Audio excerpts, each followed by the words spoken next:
Fellas, you know Degree Cool Rush deodorant, right? Well, last year they changed the formula, and guys were mad about it. One dude even started a petition. So guess what? Degree heard us, admitted they messed up, and brought the original Cool Rush scent back exactly how it was. And it's in Walmart, Target, and other stores now for under $4. So grab some and remember why its cool, crisp, and fresh scent made it the #1 men's antiperspirant for the last decade. Degree Cool Rush is back, and it smells like victory for all of us. Auto insurance can all seem the same until it comes time to use it. So don't get stuck paying more for less coverage. Switch to USAA Auto Insurance and you could start saving money in no time. Get a quote today. Restrictions apply. USAA. Hilton brings you new ways to stay with experiences that let you capture the glory days. Introducing the Graduate Hotels. Each inspired by local college towns, these stays are always original and never boring. Get in touch with traditions all across the country and enjoy a stay that's a class above the rest. Book at Graduate Hotels with Hilton Honors Points at Hilton.com. It's a win-win. Hilton, for the stay. From the Fifth Quarter Studio in Madison, Wisconsin, you're listening to High School Hoops with your hosts, Steve Collins and Jake Stager.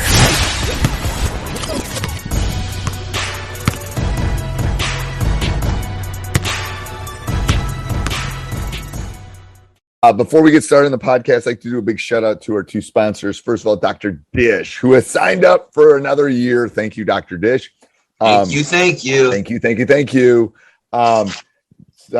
And I'm working on a better discount for all of you. So news to come. Anyway, mention High School Hoops, Coach Unplugged. You could even say, "Hey, I hear Coach Collins getting a new discount for 2022. Could you give me that?"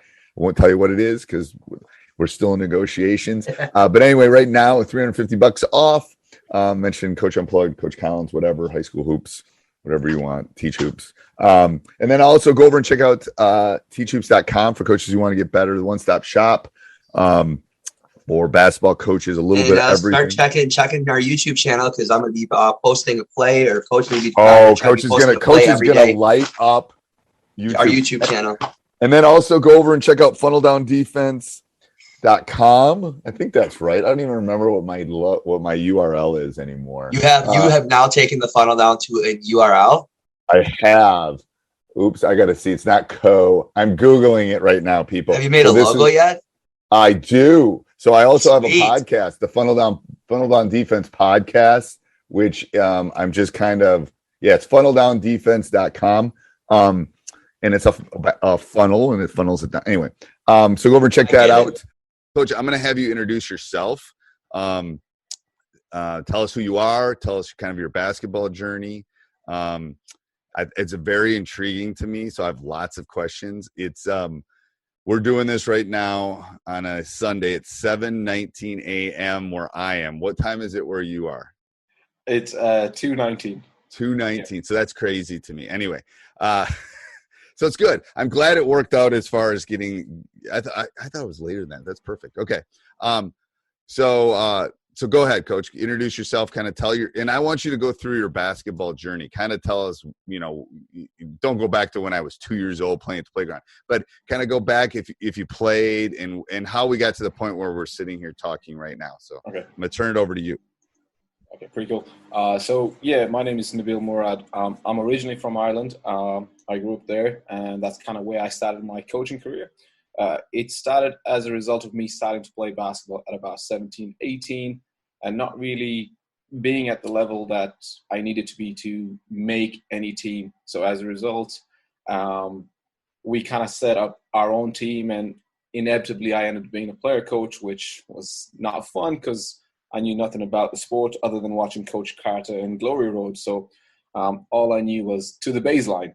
Good movies. Those aren't bad. Really good. Not a bad starting point. Yeah.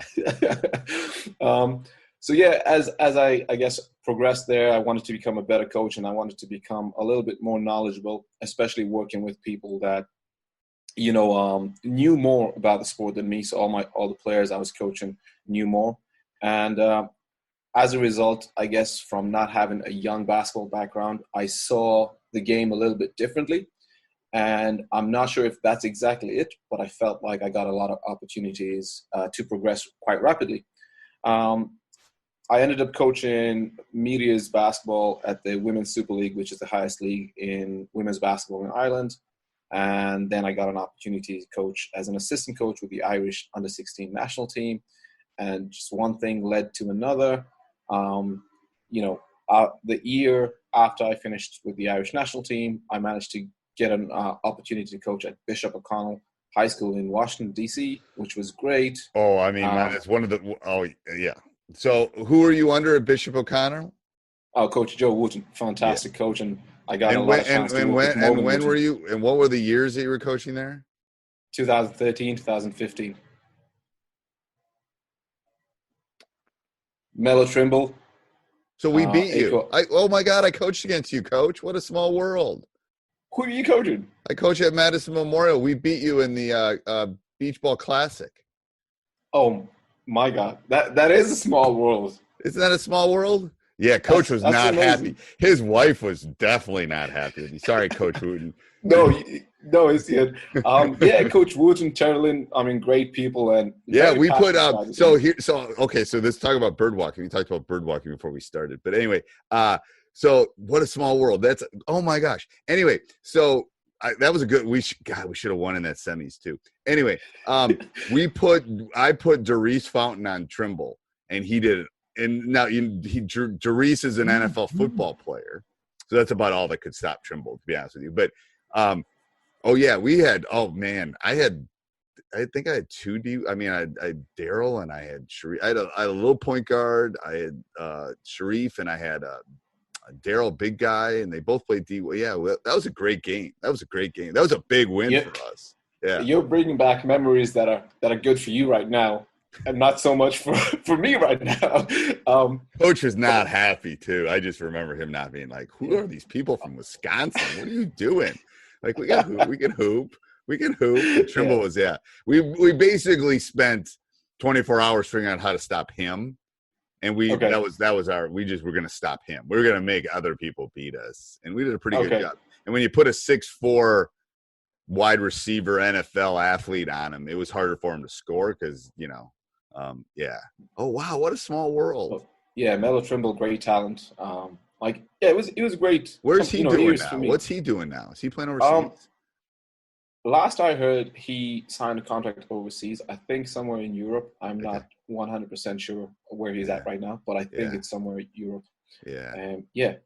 Great. Wow. Okay, go ahead. I'm sorry. I didn't mean to bring up bad war wounds. I'm sorry. No, you're good. Finishing up at Bishop O'Connell, I came back to Ireland and I got the chance to be the head coach of the Irish under-16 men's national team. Competed at the European Championships, which was a great experience. Again, just meeting a lot of great like-minded coaches. And then I went to the UK and I coached at Leicester Basketball Club, Charnwood College Academy. So I spent a season there working with the youth side and being the sports psychologist and the youth coach. From there, I came back to Ireland, finished my master's in sports management, sports and exercise psychology. And then I got an opportunity to come out here to Austria and coach at Gmunden Swans. And I'm now the youth coordinator, youth development coach here at Swans. So this is me going into my third year. So, I mean, that's me kind of running through the different, journey. But yeah, it's been a great experience. It's been a great journey for me. And I think I'm just getting started. Yeah, I definitely think that's so. What's the plans moving forward? At the moment, well, get past COVID, but we've kind of laid out how we want to, so the club over here has in the last 10 years dropped down in terms of youth development. So our plan is over the next 10 years to build us back up to where we need to be. We want to develop our own players. I'm not sure if you're familiar with the club structure in Europe, but so we want to develop our own players to come up through our pathway and go into our pro team. Right. Which obviously will help financially, and we don't need to rely on bringing imports all the time. So we're doing the right things now to get there, but it is going to be a process, and it's going to take us some time to get there. Oh, it's it's like building a program anywhere. It's a long-term process, especially if 100%. Yeah, you got to start. yeah, you want to build your own. Building your own are the best, to be honest with you. It's like, it makes sense because, that's like, and it's no disrespect to anybody. You can get a lot of different mentalities, different points of views, and you can get people to contribute coming from abroad. But at the same time, if we're talking about being consistent and sustainable, you got to develop from within. And obviously then that will help basketball in Europe, basketball in Austria, so on and so forth. Right. And the thing is, like you said, the new world, that might not be people.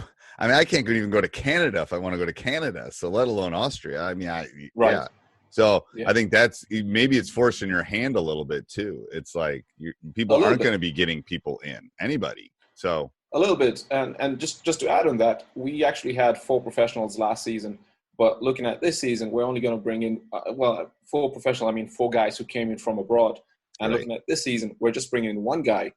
And just to add with the COVID, I guess the change, one of the other changes that's happening is that if you're a versatile player, all of a sudden your stock's gone up. Right. We can't afford to bring in 1 specialist. We got to bring in a multiple versatile player. Exactly. So so you can tell. Okay, so that's talk about. So you can tell you're in Europe because your ambulances sound different than our ambulances. No, I love that. So loud. I always it's so loud. They are so loud, but it's a different. Like everybody that's listening in North America knows that's in. I mean, they're just different sounds. It's crazy. It's like it makes me think of London, to be honest with you, or times when I've traveled. It's like it's not a bad. I mean. It's a bad noise for somebody because it's going somewhere. But for when you're from North America, when you go into Europe, that sounds just like that sound brings back good memories for me because it's like it's like because I remember I spent after my first year teaching, I spent there it goes again. I spent and I don't edit this, so we just leave it. I don't care.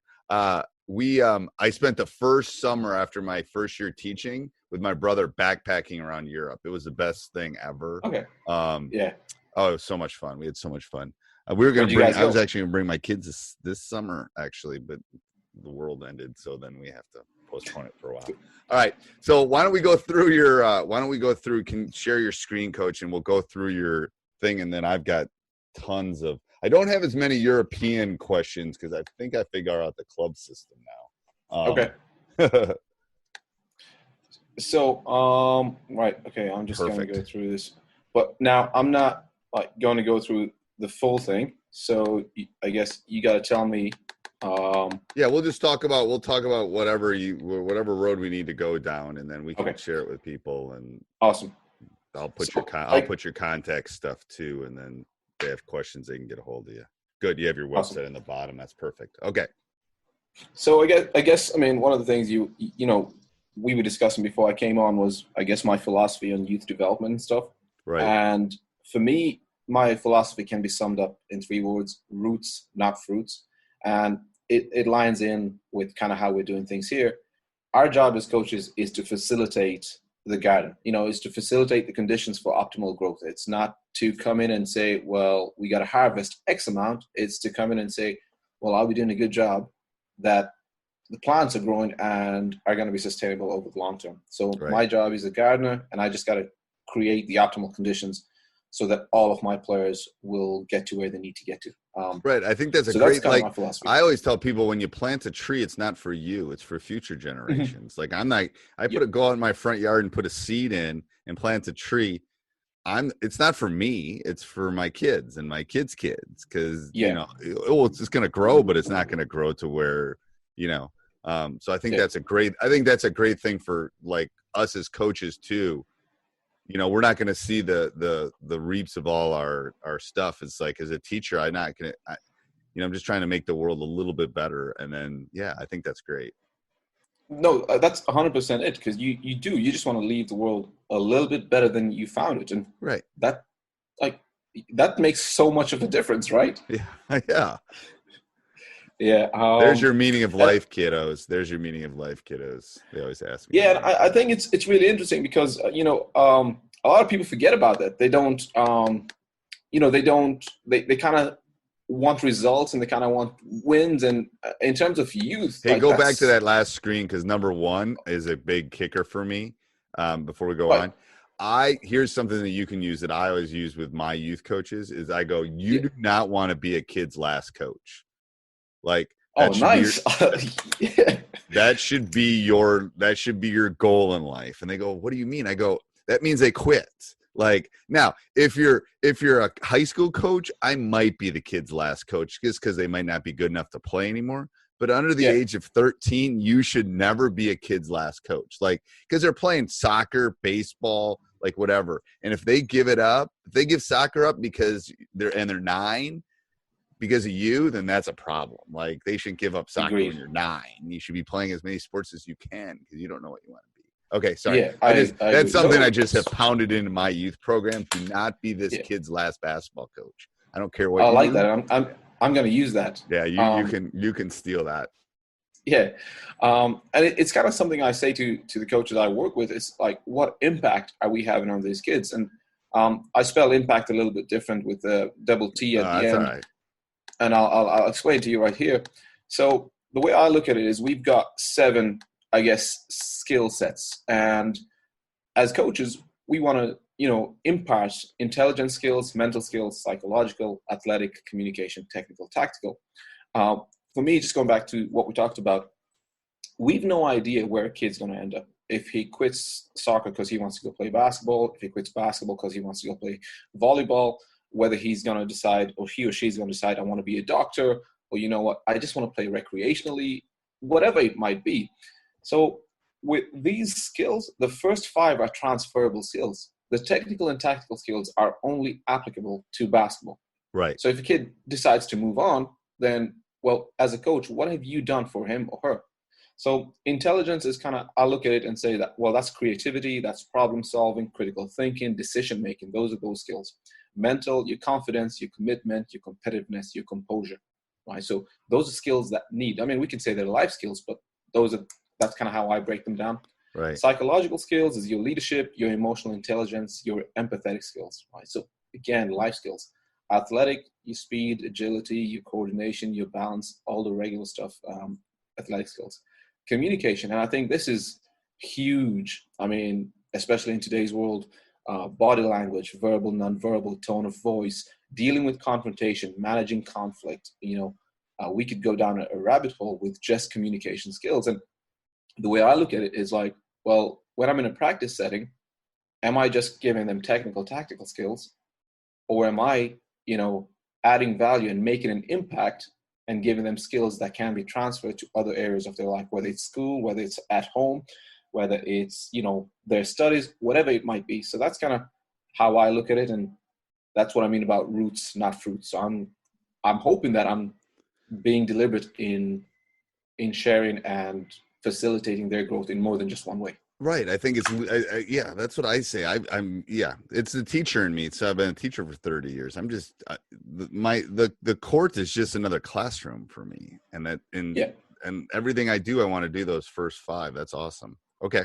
Perfect. Yeah. Personal values as a coach, I think you need to know what you stand for. And, once you know what you stand for, you'll know what is your DNA, which is your do not alter. So you're staying with it, And for me, those are it. Growth mindset. So I'm always trying to learn.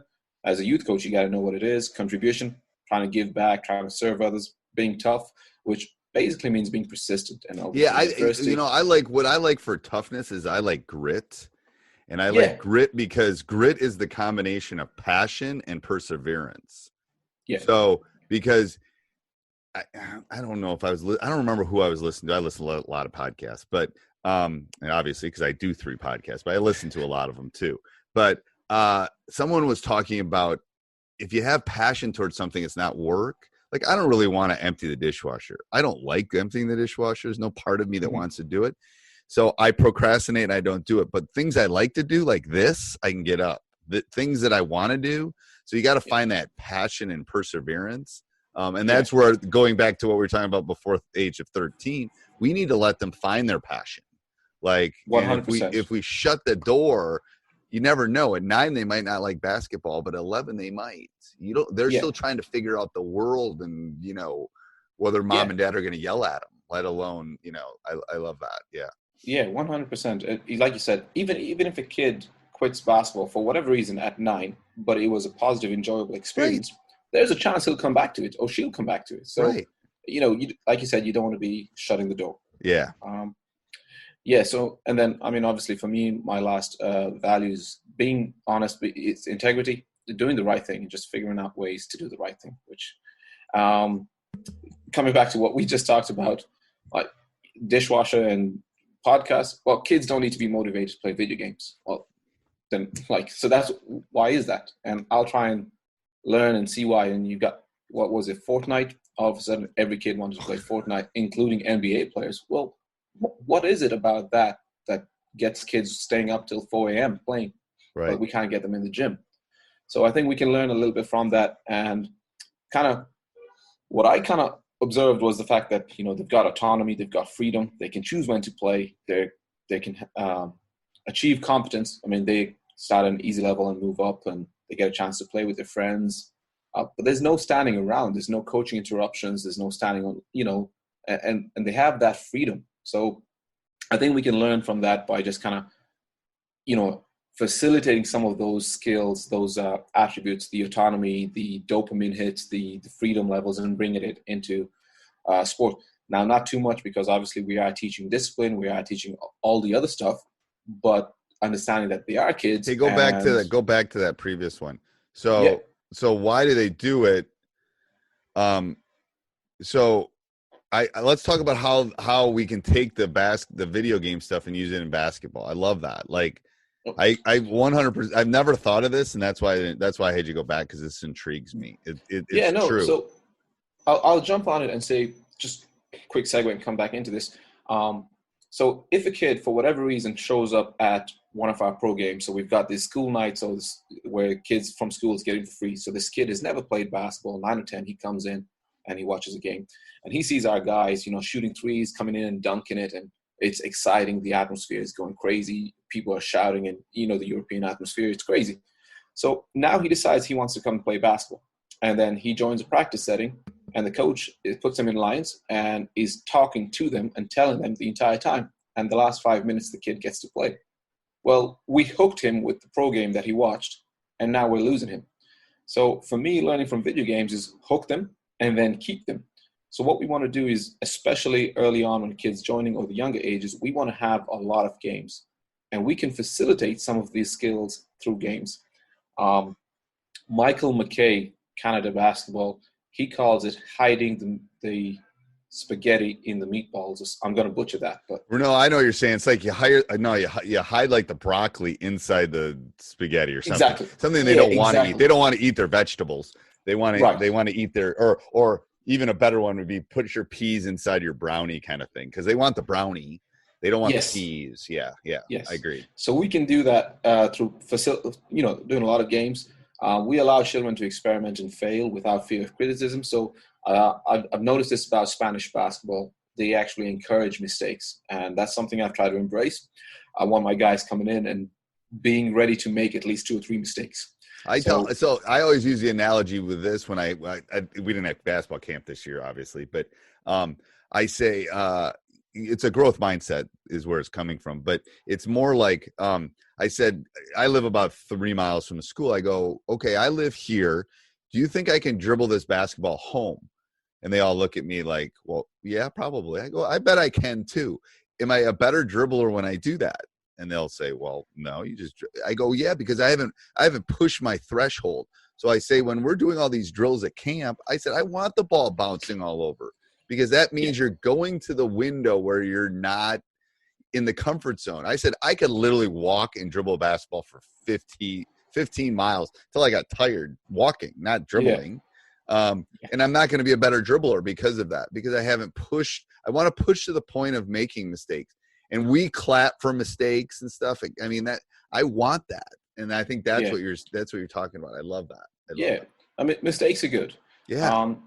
And then with it, we'll try and give the kids some freedom of choice, whether it's what games we play at practice. Sometimes with the older kids, we'll let them choose what jerseys we wear. I mean, we've got fortunately we've got a couple of different colors. If we're on the road, we'll let them choose where to eat. Sometimes it's McDonald's, and obviously it's not healthy. But if we're facilitating that autonomy, first we'll give them the freedom, then we'll develop the mindset, we're not going to do it every day, but then we'll, is this healthy? And then we can facilitate a conversation out of that. Right. We want to evaluate and show each child the progress they're making. So that's huge for us. We want to talk to the kid and make sure they understand it's about them. And obviously different kids will be at different levels in terms of that conversation. But we want to show each kid that we care about you as an individual, and this is the progress you're making, and here's how we can move to the next place. And all of that comes down to, creating a safe environment where they feel that they're loved, they feel that they're engaged, and they're constantly playing. That's kind of what we try and do. Okay. This just kind of summarizes what we just talked about. But that last line, the more that kids enjoy themselves, the more they'll play. The more they play, the better they'll play. The better they play, the harder they will work. So that's kind of I'm flying through this, but there's a tree in China. This is like long. This is going back to our tree analogy. So yeah. So Chinese bamboo, there's no growth in the first 4 years. It doesn't break the ground. Then in the next 5 weeks, it grows 80 feet plus. So that's just saying that, even the first 4 years, even though it doesn't break the ground, farmers are still watering it. They're taking care of it. And then boom, all of a sudden, there's growth. So we might not see results. And that's all right. We might not see wins. We might not see outcomes. And that's okay. Let's keep facilitating. Let's keep developing our kids. Just different analogy, protein, but, it's the same thing. You can't consume all the protein in the world. You got to give the body the right amount of protein. Otherwise, it's wasted. So as a coach, we don't want to give all the information. We want to give them what they need to grow. Parent meetings, we don't need to talk about that. we could do a 6-hour podcast on parent meetings. Yes. Yeah. And number 5 I think it's number 5.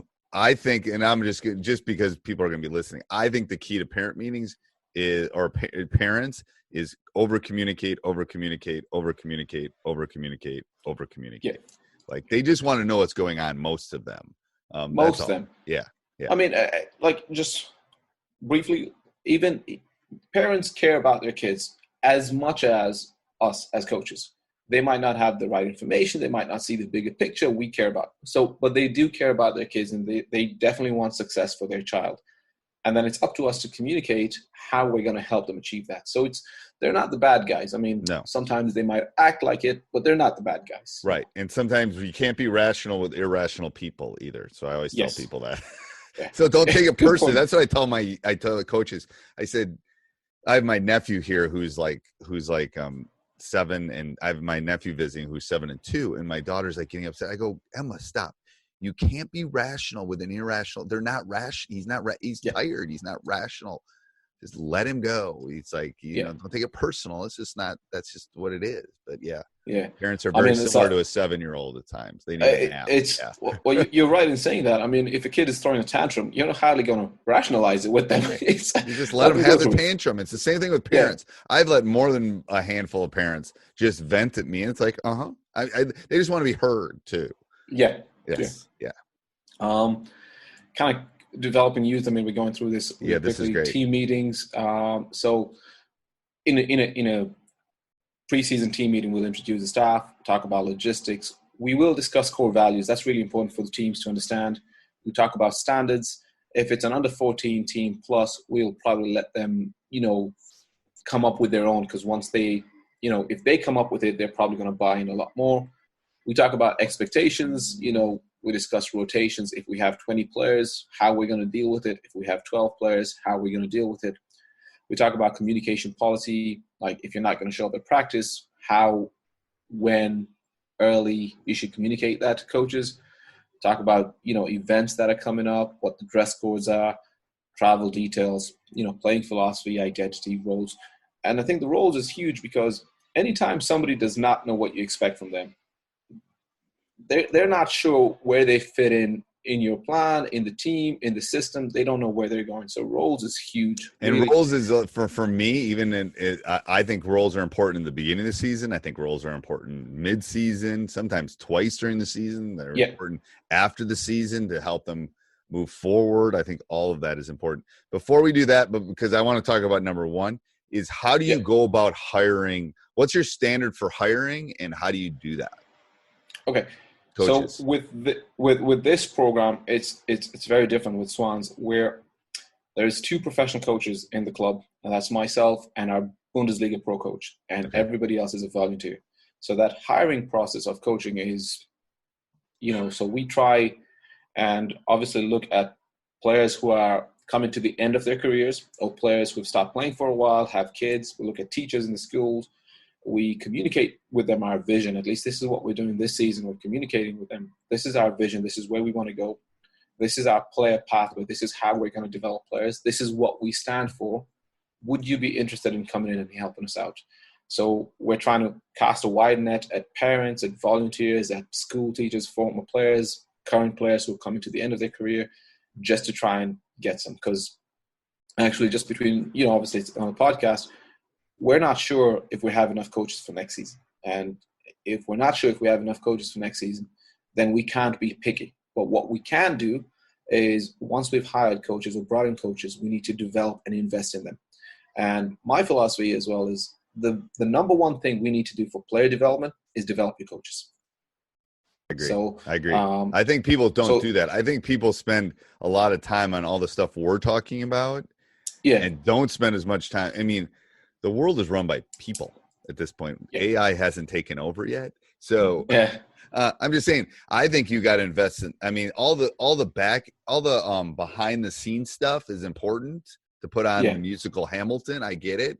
But what's really important is the people singing the songs out in the front. So you got to invest in them, if as much, if not more, than what's behind the scenes. I agree. I think people forget that. A lot of coaches forget. Youth coaches forget. Oh no, that's huge for us. I mean, we are trying to make sure that we're deliberate in terms of how we develop our coaches. We've actually done something this season, the season that's coming. We obviously have our national governing bodies coaching qualification. You've got your A license, B license, C license, but we're developing an in-house coaching pathway so that our coaches coming in are here, and this is kind of what we need you to learn here. But as we go through over the years, we're going to help you get to the next stage as we define coaching development. So I don't know if that's a good thing or not, but we definitely want to develop our coaches. That's huge for us. Right. So I'll tell you one thing though. I was, a couple of years ago, I went for an interview with the basketball academy in England, Kent Crusaders, and they had by far the best coaching hiring process that I'd seen. I'm not sure if they still do this. They flew me in, and what they had me do is teach a technical skill session with actual, their players. It was a 45-minute. Then they had me teach a separate tactical skill session. Then they had me give film breakdown to their players. And then we had an interview with myself and 4 of their members. And I thought, from a professionalism or from a holistic point of view, to see how does he coach? What does he coach? How does he do this? I thought it was really cool that they went through the full spectrum. It's not just, all right, here's a resume, here's what we do. No, they went through the full spectrum, which I thought was really cool. Right. I think that's because you're becoming part of a family per se. You want to make sure before you let them in. Yeah, I love that. And you got to keep the standards and culture up. So that's practice planning. I guess we're in a stage right now where most coaches will. I'm not sure if but most coaches that I've worked with here will tell you that they've got a practice plan in their head. I'm the type of person that I want something on paper. I need something to be able to see and reflect on. So I think practice planning, there's a couple of things that I try and do. Pre-practice thoughts, which kind of remind me of where I'm at. Mind candy, which translates to the life skills. I try and highlight a point of emphasis that we're doing. So point of emphasis is like, we're going to work on boxing out. We're going to work on crashing the board. Yeah. Okay. Yeah. Okay. We're going to have 2 emphasis for the day. And we'll try and, so all our drills, all our games are going to have, this is our emphasis. We got to make sure we do this right. Okay. Daily drills. So I'll pick, I'll just see if I can do this. Well, what about power of terms? Is that definitions that you need to talk about? That's almost so I've seen coaches explain the drill every single time they do it. Well, no, if we say we're going to do 3v3 cutthroat, the guys should know by the 3rd time what it is. So we're not explaining it, and this allows the guys to get into it really quickly. Yeah. We have to explain. I just did a thing about a podcast about the 3 keys to a good practice are time, because I like to be, I hate long practices if you don't need them. Mm-hmm. Pace, how quickly you can move from one thing to the next, and flow. I think those 3 things. But what I've done recently is I do my talk and walks, or walk and talks, whichever way you want to talk about it, early in before practice starts. Like, so I hate messing the flow of a practice and explaining the 3x3 drill. Like, we did it at the beginning. If you don't know, step off and ask a friend, because the ones that were getting it, and it helps. Because think about the flow of a basketball game, right? The flow of a basketball game is it's constant. It's not like it's not stop. And I try to use the 90-10 rule, where they're doing stuff 90% and I'm coaching 10. Like, when we're doing drills and stuff, because here's my theory with the 90-10. If I put it at 90-10, I'm going to actually end up at 80-20, which I can live with. I can live with 80-20, but I don't want me stopping a drill and saying something. 30 seconds later, stop the drill. Another person jumps in. It messes the flow and the pace. And pace does effort. Effort does, there's this correlation that goes all the way through. But I love that. I love power term. I love getting that power terms or the walk or the talk out fast. Like, get it out of the way. 100%. Yeah. I think your point about flow is on point, because I've seen it that, either long-term coaches or new coaches, they will want to explain everything. They want to be involved. And the 9-10, I like it, because it's like, you have to remove yourself. Right. Plus, if you remove yourself, they will communicate to each other. Now you're developing communication and leadership. Right. No, I love that. Okay, so keep going through these, because this really intrigues me, because this is what I've been doing deep dives on practice planning over the last couple months. So daily drills, those are the kind of stuff. Let me see if I can do this. Maybe I can't. Okay. If you have that practice thing, I'll have you send that too, because then they can zoom in and look at it. Yeah. So I'll have a list of about 10 to 12 daily drills that I want to do. Now, I'll pick 3 or 4 of these to do in the practice session. I will not go through all of them, but these are things I want to do every practice to emphasize our standard or our culture or our identity, whichever way you want to call it. So if last season we'll go, for example, we're a transition defensive team. Well, I want to do a transition defense or segment at some stage and really focus. So I'll pick from these drills, which always highlight our identity. So it makes it easier for me. Quick sets. This will, you might like it if you haven't heard of it. We start our practice with quick sets, which basically means I'll come in and say, guys, we're going to do layups, and here's the 2 points of emphasis. You got to make a one-hand pass, or you got to finish with an inside-hand finish. And we're only going to do it for 90 seconds. And I'll step out, I'll let them go. So if they do it right for 90 seconds, we're done. However, if they mess up, all I'm doing is saying reset, and the clock resets. And I'm quiet. Reset, the clock resets. So we will go until they get it right for 90 seconds. And essentially what we're trying to do is get the guys to focus at the very start of practice. If we can't get that simple part right, that you have to make a pass with one hand or an outside hand, or you can't finish with your inside hand, or at least try. We're not saying make the finish.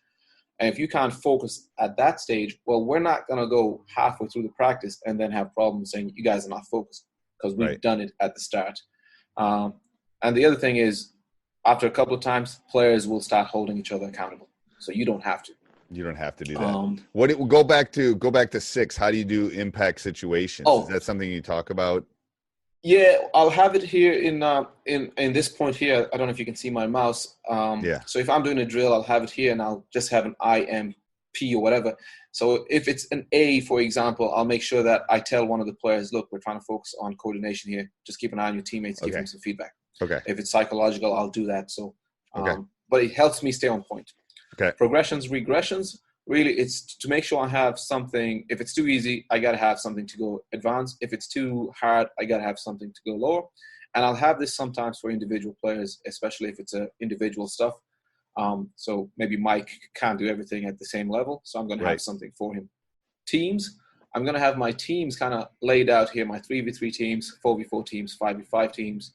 So then I'm ready to go, and they know black, white, I don't need to. I love that. I love that because, again, it's flow and pace. If you're stopping to match guys, I love that. I love having for the entire practice, I have all my groups done. Yeah.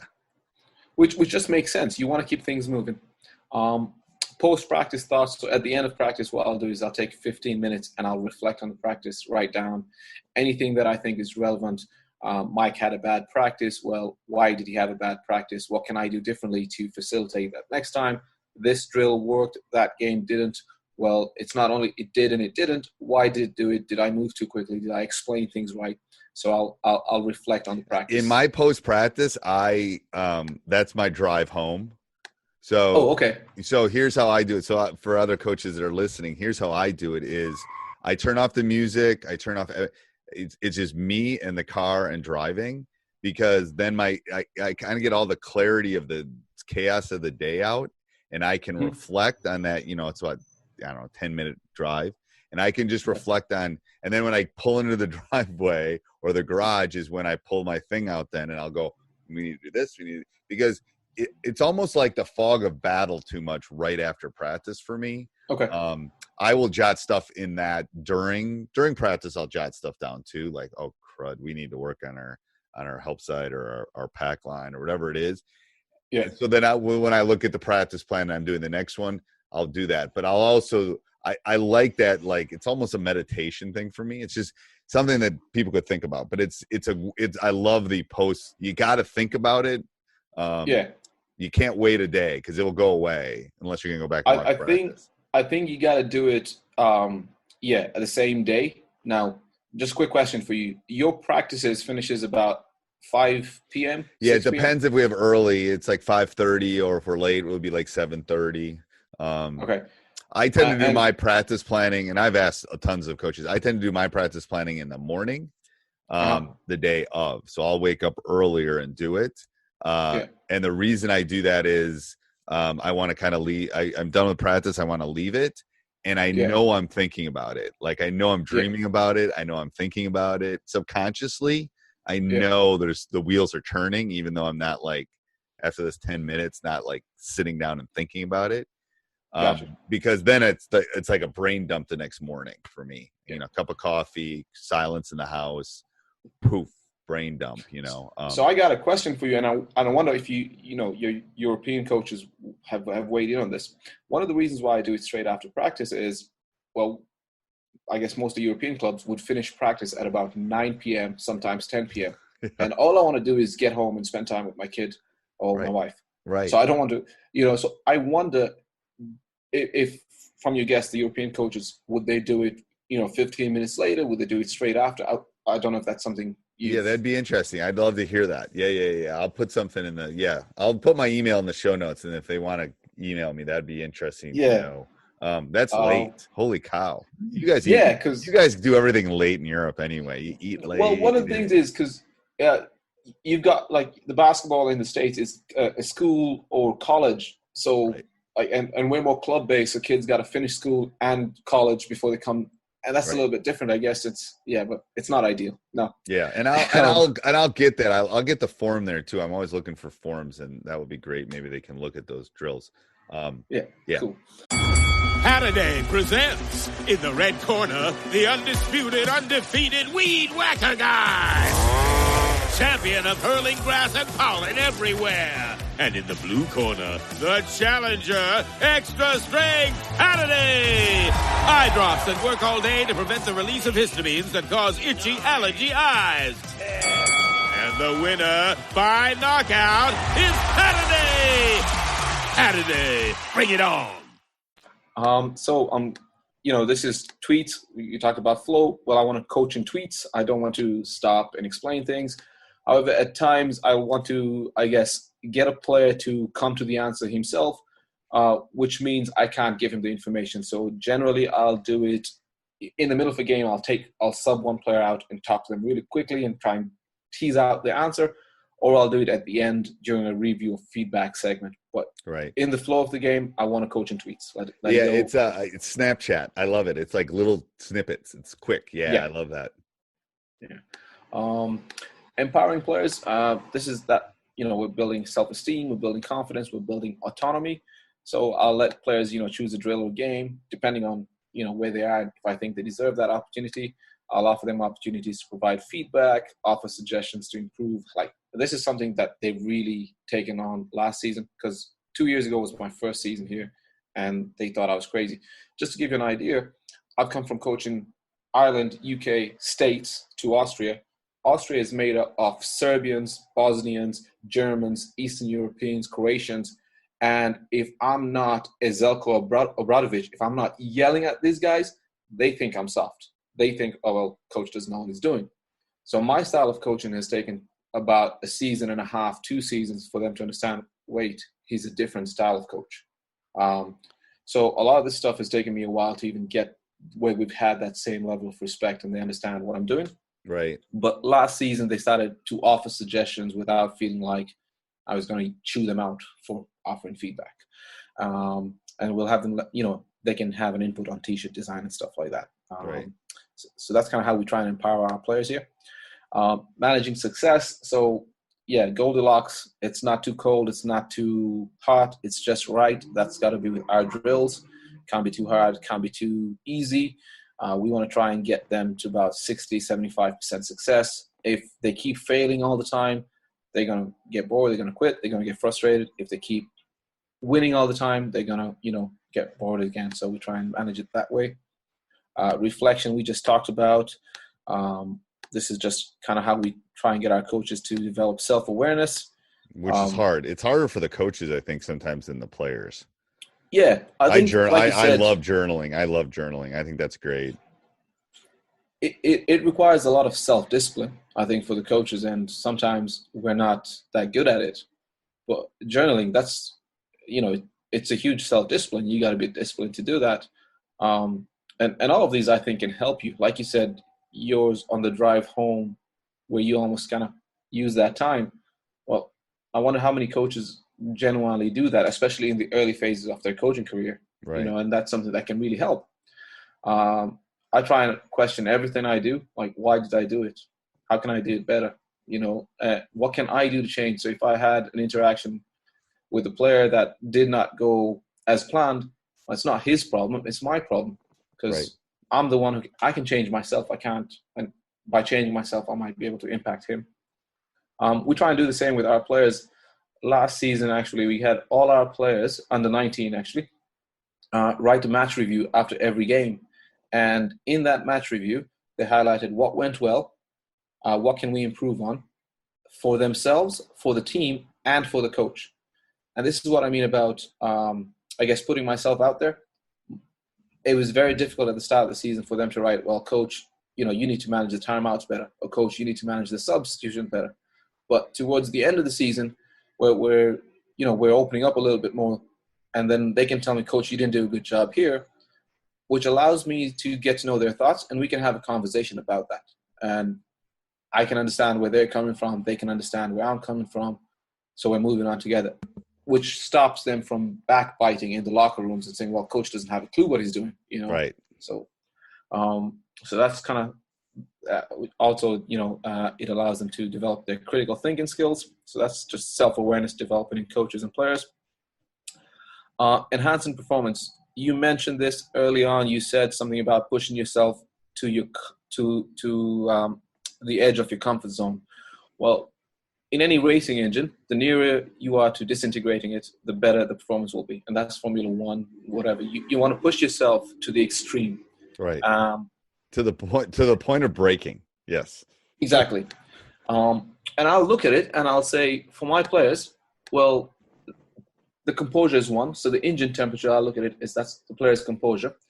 They got to be at the ideal state. A Russell Westbrook plays at about a 9 or a 10. He's all out. A Steph Curry probably lower. I got to know for each of my players what their ideal performance state is. And then if they're not there, then I need to know how to get them there.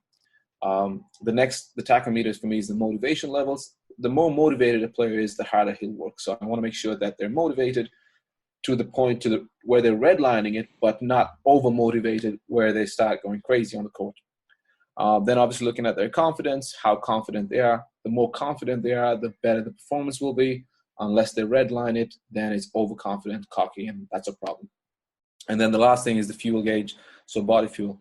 So as a coach, I'm looking at all these things when my players walk in the gym and saying, well, what can I do to change that? What can I do to keep it where it is? And how can I continue to evaluate? And that's not easy. No, it's not. And dealing with composure, motivation levels, confidence, and how their bodies are. I mean, and those are, and sometimes what I always think is sometimes one level's going up and the other one's going down. Like it just like they had a crappy lunch, but they're being really motivated today, or it's like it's when you can get them all in balance. That's the perfect. Yes, I agree. Yes. So that's kind of what we look at in terms of enhancing performance. These are just some tips and kind of how we do it. Closing thoughts. We're just kind of, I guess, coming up to, the end. When you permit habits, you promote them. When you allow behaviors, you encourage them. When you condone actions, you own them. And when you tolerate average, you deserve average. And that's something I've kind of kept in the back of my mind with how we do things. It's not only basketball related, it's life related. So, no, I think that's great, Coach. So that's kind of my closing thought really there. Perfect. And I'll leave your contact stuff in there so they can get a hold of you. Cool. It looks like Instagram and Twitter. Yeah. You have like 85 digits on your phone number there. So yeah, something like that. I'm not used to that. I know it's not like an area code like 414 or 213 or whatever it is. It's like, yeah. I'm never sure why they put the plus in front. Why do you put the plus in front of their phone numbers? That's a country code. So if I was going to call the States, I got to put a +1. Otherwise, I wouldn't be able to get to the States. Or either a +1 or a 001. So then I can get to the right country. So the +43 is the country code. Yeah. So 43 is Austria and 353 is Ireland. So I got 2 numbers. Okay. I learned something today. That's awesome. All right. There you go. Okay. All right. So let's stop sharing the screen so I can see you. Okay. And all right, perfect. And then I have some questions for you. So there we go. What is the easiest part about the move, and what's been the hardest part about the move? Because I mean, I'm sure there's lots of people in the States listening to this, and they're thinking, okay, that's a long ways from home, and that it's like the easiest part, I guess, is I enjoy doing what I do. I'm really passionate, and the club over here has given me the freedom. They're not micromanaging me, which I think is huge. They're not trying to micromanage me. Yes, I've talked to other club coaches. They some of them micromanage. Yes. It's not a good situation to be micromanaged at all. So they're very supportive of what I do, and I think especially me being Irish and them having having a mindset of how they should do things, and them letting me do that. So that's been really easy. My wife really supportive of what I do. I noticed that frame behind you. We interrupt this marriage for basketball season.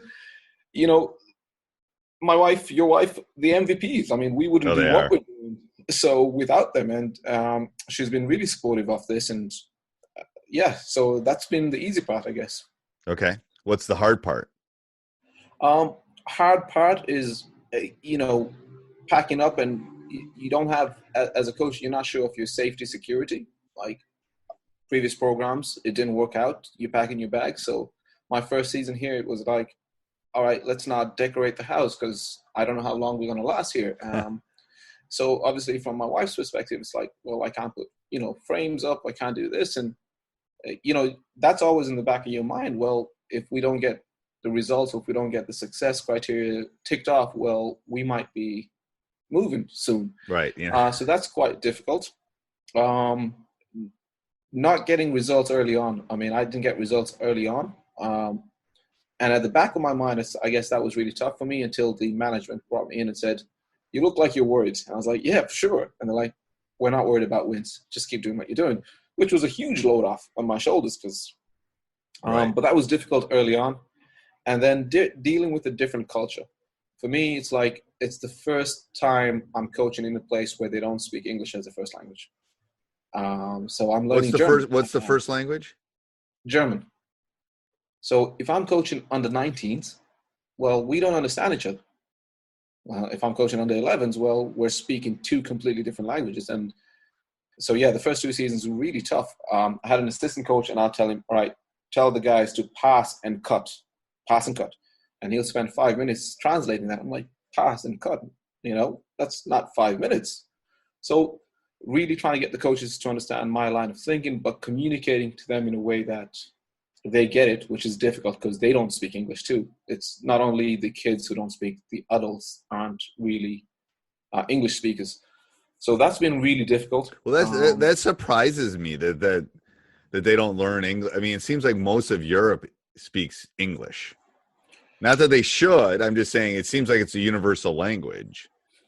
Germans and Austrians, in my experience, are very proud, which is a good thing and a bad thing. Yep. They want to keep their heritage. They want to keep their language. So I find it positive, and I find it really frustrating and negative. I'll give you a quick story. I was driving in Germany first season here, and I got lost. And, well, I got to stop and ask the cops to point me in the right direction. They would not speak English to me, but they could understand me. So they knew what I was saying, but they responded in German. I'm like, I'm totally lost here. Point me in the right direction. No, so it's so that was, I guess an eye-opener into the culture. Now, my wife is German, so she speaks German. So that obviously helps me out a little bit, but yeah. Oh God, that helps a lot. That helps a lot. Yeah, she reads all the letters and all the documents that comes in, and because everything's German. But yeah, so it's the proudness or the pridefulness is a good thing and a bad thing, and it depends how you look at it. I know that I was going to ask that. That was actually on my list. What's your biggest challenge as a coach? The weight that I put on my shoulder. I feel like I can be better. I feel like I'm not at my best. I feel like I can do more. That's always bugging me, that I can always do more. I guess, as a coach, we want to achieve what we know we can, but we want to do it now. But we understand it's a process and we need to be patient.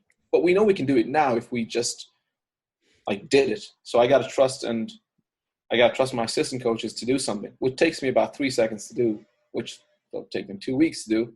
But I know it's part of the process to get them there. So it's a lot of pressure that I put on my own shoulders, nobody else. So that's the challenge, that I got to be patient and I got to trust others and be a better leader for coaches more so than players. Do the top people in the club speak English? Like when your bosses call you in, do they talk in English to you? My GM speaks in English. However, any group meetings with coaching staff or board members, it's all German. But my GM will speak to me in English, and during these meetings, he will translate, or he will try and translate in any breaks he gets. But yeah, the board members and, when we have club meetings and stuff like that, they'll speak German. So do you pull out a phone and have a translator in your phone and then plug it in your ear?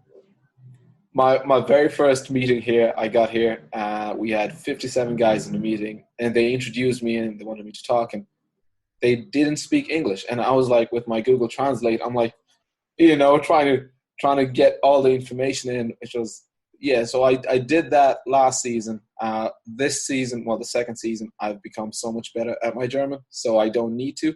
I just ask them to speak slowly, and I can understand more. So, but my first season, I was. So you need to take Rosetta Stone or something. You need a crash course in German.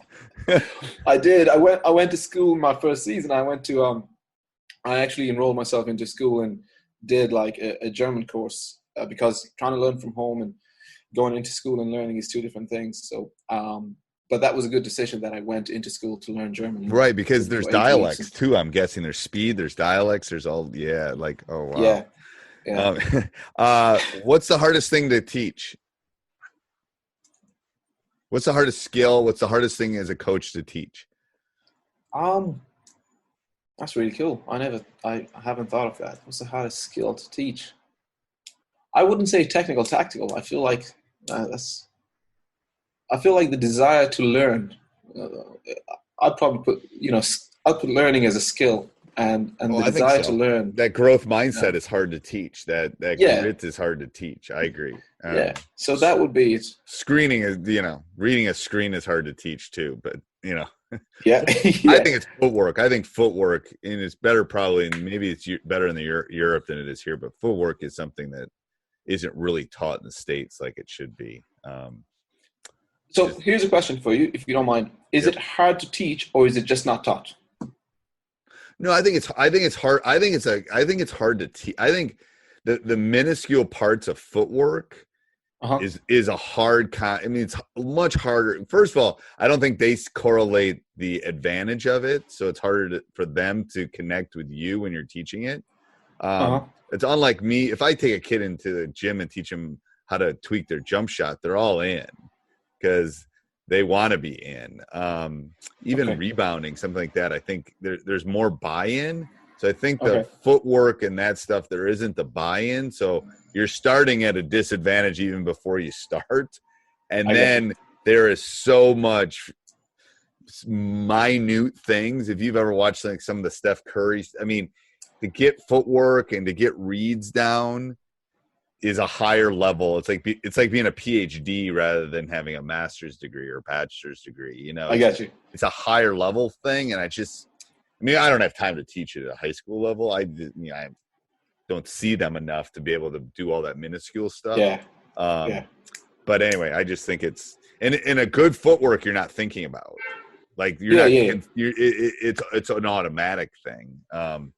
And at the younger levels is when it's got to start, and it's definitely not being taught in the States. I can tell you that. Well, what's one thing you've learned in the last week? I'm reading a book actually. Chris Voss, Never Split the Difference. Okay. So what I've learned is more mirroring and labeling in terms of communicating, being a better communicator. I have no idea what's going on today. It's awesome. Seriously, I don't edit this out. I love that. Like people are going, oh, this guy lives in Sacramento. Well, no, he doesn't. So there's my proof that he doesn't. Like, whatever. So I've read that book by Chris Voss, and he's a former FBI negotiator. So it's really, I guess, that communication, I'm always getting better at communicating. And he highlighted or reminded me through that book that 93% of our communication is nonverbal. So especially in this time when we're communicating by text and email, well, how do I do a better job of communicating it? Because a lot of things can be lost in translation. If 93% of our communication is nonverbal, well, how can I communicate better through WhatsApp, through email? So that's something that I guess I'm learning more and more on. And it's trying to also encourage my fellow coaches to learn and adapt with that. Okay. Do you have any superstitions? No. Okay. None? That was quick. I got none. And I always give the spiel. I'm a little superstitious, but superstition for me is about routine, not I don't wear the lucky socks, we're going to lose. It's more about, So that's where superstitions come from me. When I was a player, I had to put my left shoe on before my right shoe. It was just because that was what I did before every game. It wasn't like if I put my right shoe on first, we were going to lose. It was more me getting the mindset. That's where superstitions come from me. Everyone thinks like, now I ate 23 Big Macs in a row because we hadn't lost a game one season because I did it once and I kept doing it. And it wasn't like, we didn't lose because I kept eating it, like whatever. But it's like, it was more like, that's my routine. I'm getting ready to game. I'm getting ready to coach. I wear a tie to every game, or I don't wear a tie anymore. I wear like a suit jacket. I'm dressed up nice, but I don't wear the tie anymore because I've always found it too constraining to coach in. I got some routines, but I got some routines, but it's not that if I don't do it, I feel like the world is ending, I guess, and that was a misunderstanding. Yeah. But one of the things is I got to have at least 2 cups of coffee before game. Get ready. I've never heard that one before. Holy cow. And then straight after the cups of coffee, I want at least 10 minutes to meditate. So what I'll do is I'll go into the stands opposite from my bench. I'll watch my team warm up and I'll get my headphones in and I'll just try and I don't know if it makes sense that I'm trying to calm down just after I've had coffee, but that's what I do. Okay. It seems counterintuitive to have the coffee and the meditation, whatever. If you could change one thing about the game, what would you change? I would not let the referees touch the ball after he goes out of bounds. Oh, that'd be interesting. Yeah. It would speed up the game. I would do two things. I would get rid of the jump ball, like to start the basket. The throw the ball up at the beginning of the game seems silly to me. How would you start it? I would give it to the visiting team everywhere in the world. Done. And then you go alternating possession. Period. I mean, why do we throw the ball up? Now, I understand the NBA actually does jump balls, but most people don't do jump balls anymore. Yeah. So why are we throwing the ball up to start the game? Why don't we just it's not like soccer where you kind of have to do it, or hockey. It's like, it makes no sense. Why? Like, I understand why it was in the game, but why do we do it now? I'm telling you, I'm going to start a petition. I should do that on Change It. Why do we have the jump ball at the beginning of a basketball game? Like, I never thought of that. And the officials are horrible at throwing it because they're not practicing. Like, when I grew up, everything was a jump ball, and they were good at throwing it because they had like 20 jump balls during a game. So they were good at timing it and figuring it out. They're horrible at throwing that ball up at the start of the game. Horrible. It makes sense. I'd like to see that, actually, now that you mention it. Yep. So that's gonna be I'm gonna be the guy that gets that change. That's gonna be my goal in life. I'm gonna do a podcast just on that. I would do that, and I would have a governing body that would decide what's gonna happen everywhere as far as basketball goes. It's not we're not gonna in the States? Everywhere. Like one governing body, and this is the way we're gonna play the game. Not that we're going to have the European rules, not that we're going to have the NBA rules, not that we're going to have the college rules, not that we're going to have we're going to have one governing body. Here's how you play it. Well, I'm going to correct you on that simply because I'm European. We don't have European rules. We've got international rules. You have international. And the States. You're right. You're right. So you guys. You're right. We're the ones that have changed. I would 100%. NBA, high school, different 3-point lines. I would 100% agree. All right, so I'm going to do my rapid fire. Okay. And Mitchell, come here, bud. Hold on. I'm gonna. Is anybody up right now? All right, this is what we do. Come here. You can sit with me, and we can finish the podcast. Yep. No, this is my nephew, and he just got up. Mitchell. So say hi. Hi, all right. Mitchell. So here we're gonna do rapid fire. All right. So. What's your favorite brand of basketball? Spalding. Like type of basketball you play with? Spalding. Yeah. So these are just quick questions. I ask quick questions. That's how we end. Okay. One word to describe your ideal player. Aggressive. One sporting event you can go to in the world. What would it be and why? EuroLeague final. Just to experience the atmosphere. I've never been there. I've seen it, and it's phenomenal. I've seen it on TV. It's phenomenal. Okay. Favorite pregame meal? Ooh, pasta? Okay. One skill not being taught in today's game?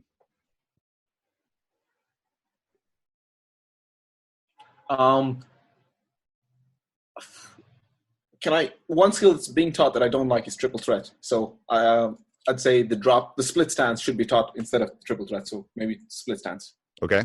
One thing you do to relax? Meditate, read books. That's two things. One coaching technique you consider important? Oh, can you define a coaching technique? No. I mean, anything you do as a coach. There we go. I'll define it. Anything you do as a coach.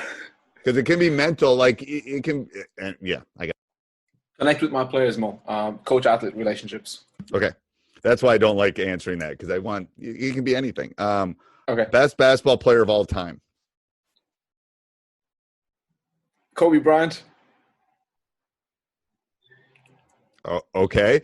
So this is episode, you're going to be like episode almost 700, I think maybe Kobe's gotten 1 vote. Michael's gotten like 97%. So you're in the minority. That's fine. That's why I paused a little bit. You even put him at LeBron. So if LeBron's listening to this or Michael's listening, his email will be down below. We did this. One thing that's helped you become a better basketball coach. Support from others, especially my mentors. So they've really helped me out. All right. Best basketball game you've seen in person. It's one that I've coached, actually. Ireland versus Israel in the European Championships. Israel went on to finish second, and they didn't lose a game.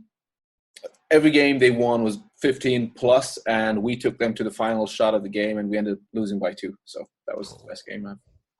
Your favorite quote?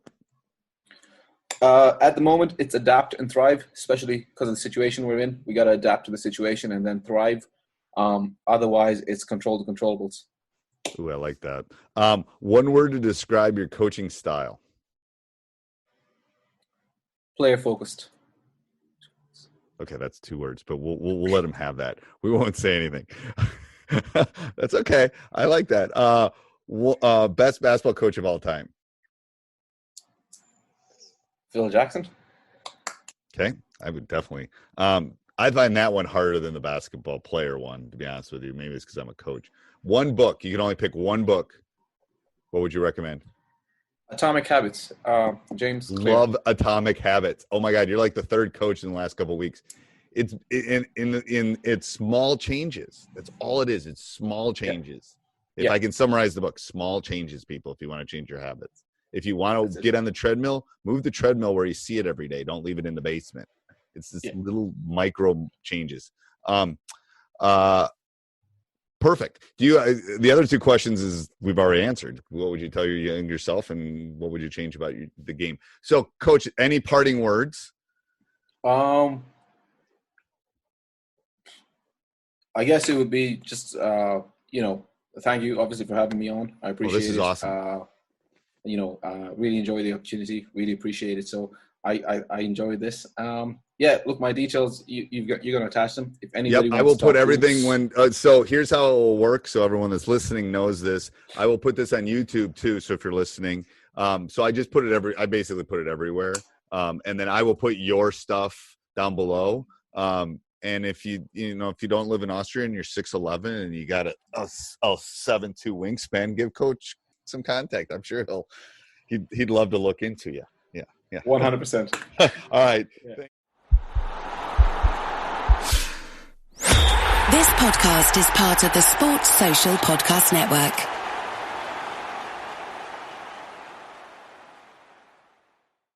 You just realized your business needed to hire someone yesterday. How can you find amazing candidates fast? Easy. Just use Indeed. Stop struggling to get your job post seen on other job sites. With Indeed sponsored jobs, your post jumps to the top of the page for your relevant candidates, so you can reach the people you want faster. According to Indeed data, sponsored jobs posted directly on Indeed have 45% more applications than non-sponsored jobs. Don't wait any longer. Speed up your hiring right now with Indeed. And listeners of this show will get a $75 sponsored job credit to get your jobs more visibility at Indeed.com/kidsandfamily. Just go to Indeed.com/kidsandfamily right now and support our show by saying you heard about Indeed on this podcast. Terms and conditions apply. Hiring? Indeed is all you need.